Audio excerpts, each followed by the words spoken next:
today, Giraffe Can't Dance, and this is one of my favourite books, and we sometimes read it in school, so I hope you remember it.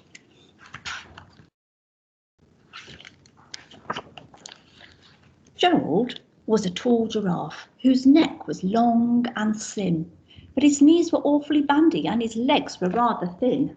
There he is, look.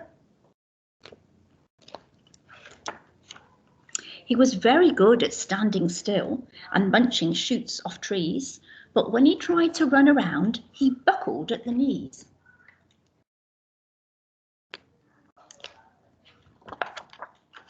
Now, every year in Africa, they hold the jungle dance, where every single animal turns up to skip and prance.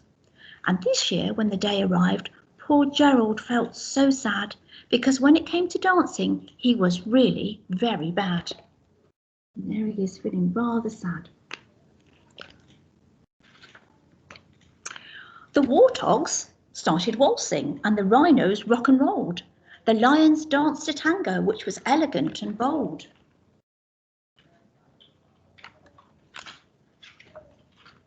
The chimps all did a cha-cha-cha with a very Latin feel, and 8 baboons then teamed up for a splendid Scottish reel.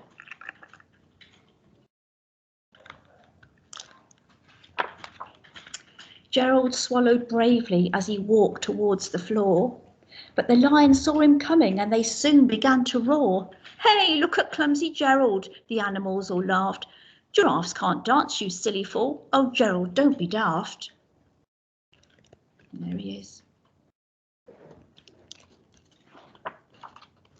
Gerald froze, simply froze up. He was rooted to the spot. "They're right," he thought. "I'm useless. Oh, I feel such a clot." Then he crept off from the dance floor and started walking home. He never felt so sad before, so sad and so alone.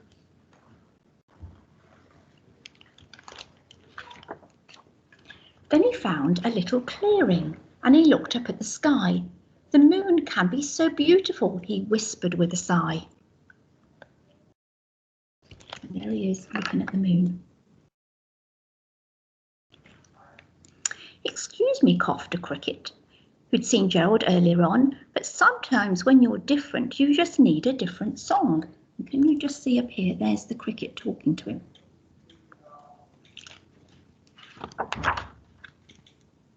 "Listen to the swaying grass and listen to the trees.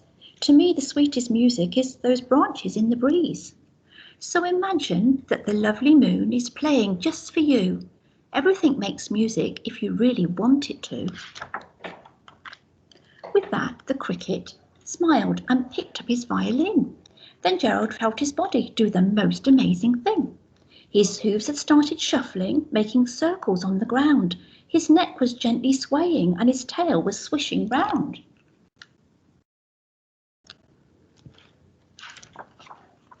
He threw his arms out sideways and then he swung them everywhere. And then he did a backward somersault and leapt up in the air.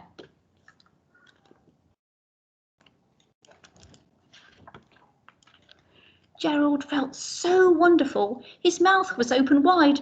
"I'm dancing, yes, I'm dancing, I am dancing," Gerald cried. Then, one by one, each animal who'd been there at the dance arrived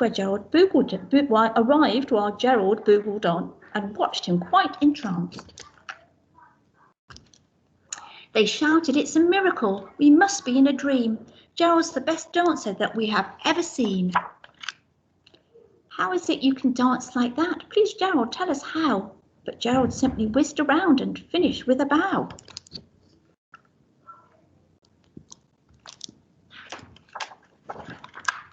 Then he raised his head and looked up at the moon and stars above.